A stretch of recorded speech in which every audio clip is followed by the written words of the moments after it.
في العربيات الحديثه باستمرار بيقابلنا مشكله ان العتبه اللي موجوده تحت دي بتبقى خفيفه، فبالتالي في اي ركنه في اي حاجه حجر اي حاجه على الارض بتلاقي العتبه دي اتطبقت بمنتهى السهوله.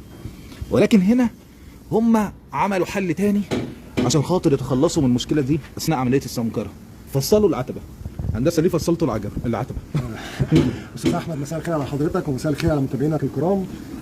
بص يا استاذ احمد، دي عربيه ريزو، العتبه بتاعتها بتبقى السماكه بتاعتها 8 من 10، ودي سماكه الصاج بتاع العربيه 8 من 10 مللي. بالظبط. للاسف يعني الحمد لله رب العالمين، يعني ربنا يعفو عن صاحب العربيه، يعني العربيه دي عملت حادث. تمام. حصل ان العتبه دي حصل فيها قطع، مش مجرد خبط.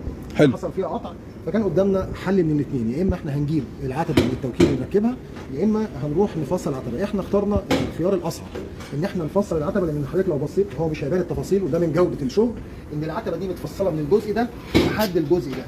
حلو. العتبه دي مش متغيره كده.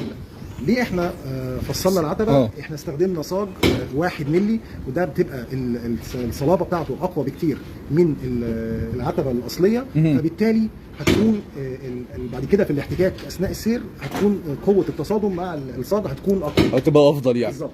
التكلفه هي اياها؟ لا طبعا التكلفه اقل بكتير. انا عايز اقول لحضرتك بس ان العتبه دي متكلفه 300 جنيه يعني. وفي التوكيل اكتر بكتير صح؟ اكتر بكتير طبعا يعني. تمام. لا بصراحه اللي بيشتغلوا في العربيه ديت وعملوا المنظر الجميل قوي دوت ابطال بجد يعني. تحياتنا ليهم. ربنا يحفظ الناس ويبعد عنهم يا رب شر الحوادث. ثانيه واحده معلش. ابطال ايه؟ زمن الاخطار. زمن الاخطار. انت بتعمل ايه؟ احنا بنسحب الكبوت. ليه؟ يعني ليه ما في اجزاء واطيه في الكبوت بنشدها بالمكنه. طب دي بديله ايه؟ بديل اللندا والشغل بالنحاس واللحام بالسلك. تمام. يعني ديت بديله الشغل بالنحاس والسلك. تمام. قول لي كده طريقه التشغيل بتاعتها وايه الفوائد اللي بتعود عليها؟ اولا اول فايده ان هي ما بتعلمش في الكبوت من جوه. ما بيتعلمش. تاني حاجه الكبوت ما بيفكش من السيليكون بتاعه، بيفضل بعزمه زي ما طالع من المصنع بالظبط.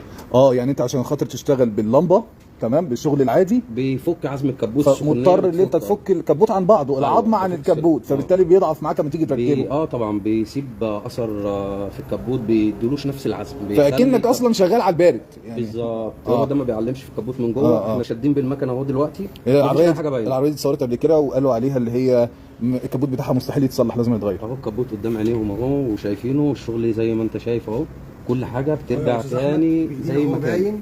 الله يبارك لك. الله يبارك لك. ما فيش اي حاجه. والحاجه الاحلى ان انت لما تفتح الكبوت ما بتلاقيش اي اثار من الشغل اللي احنا عملناه. تمام. اشكر حضرتك. اشكرك يا باشمهندس خالد. شكرا يا هندسه ام جي كورنر. شكرا ليك. مع السلامه.